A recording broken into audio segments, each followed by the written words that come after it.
This weekend, Pastor Jim talked about the 8th commandment, do not steal.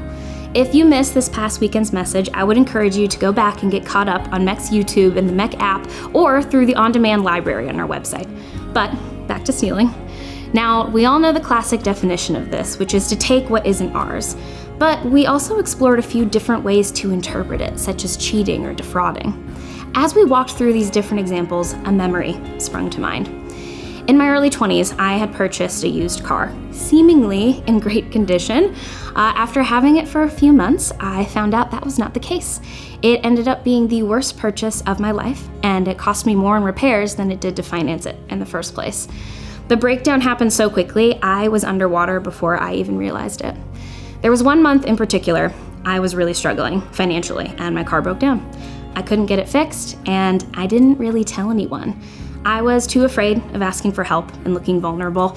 I was determined to figure it out on my own, but apparently the stress was leaking into all areas of my life, and my friends started to notice.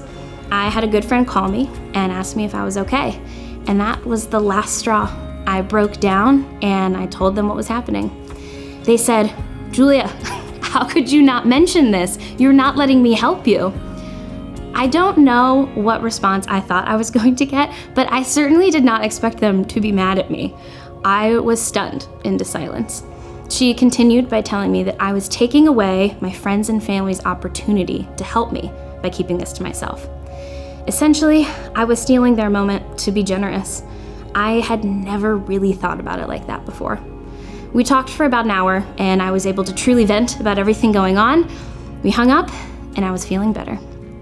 Later that day, the mechanics called, and someone had paid over half of what I owed. I had enough for the rest, and I got to pick up my car that afternoon. I will never forget that moment. But by not admitting that I was struggling, I robbed myself of having someone I could talk to when things got hard. I had almost robbed my friend of the act of kindness she showed me. It was a humbling experience.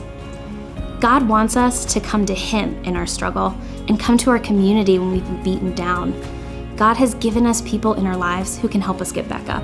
So don't rob the loved ones in your life of an opportunity for them to show you what God's extraordinary love could feel like.